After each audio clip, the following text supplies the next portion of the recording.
But underreporting is also an issue in the US. And if you look at various reports and various articles in the US or in Europe, they always talk about underreporting of cases. So it is not that underreporting only happens in India. The one experience that I will share, which probably will throw more light on this figure, is I was a student in the US.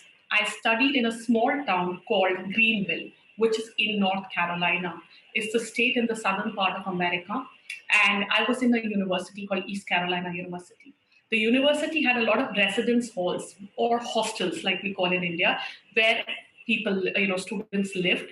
And there were various rooms where students lived. They are typically multi-story buildings. And unlike India, where there would be a physical guard, all these residence halls are only entry with your key. And so, if you get an entrance into the hall, if you start staying, if you're a resident, you get a key and you can open the automatic door and get in. Now, during my stay in the US, there was a rape of a girl in one of the residence halls. And I was staying with an American roommate. And of course, I was terrified. I was like, my God, the crime here is very high. And she was totally indifferent to it. I wonder what would happen in a university in India if such a case happens. There would be furore.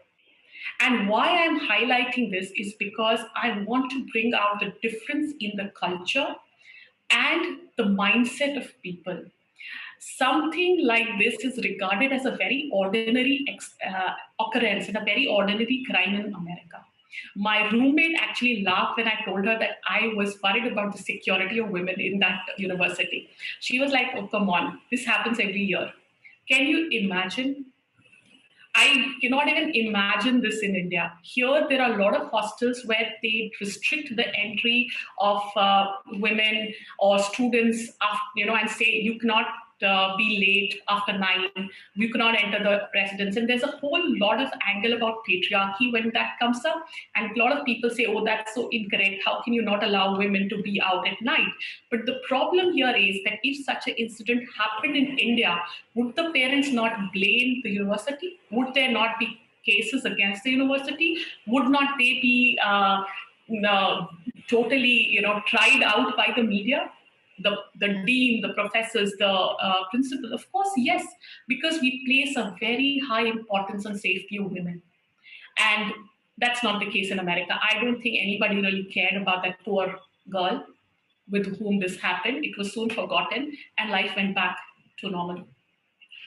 So I just want to give that sense to these numbers. So what I'm trying to say is that while India may be underreported, but the fact is that I have not seen the scale of violence against women in all my student life in India. And I've studied in various colleges in India. I've had friends who've studied in hostels in small towns in India. From Punjab to West Bengal to Karnataka, you name it. All of you girls who are there in this, you would know women who studied in colleges and lived in hostels. How many times have you heard of such an incident? I don't think so. So just to give a perspective on how these numbers kind of look correct to me. There is a huge amount of crime in America and a lot of us Western countries, and India, by that comparison, is not anywhere in that. Fortunately, we're not in that kind of level of crime against women. And so the question comes: why is it that then all these reports come to damage this beautiful culture that we have for women in India?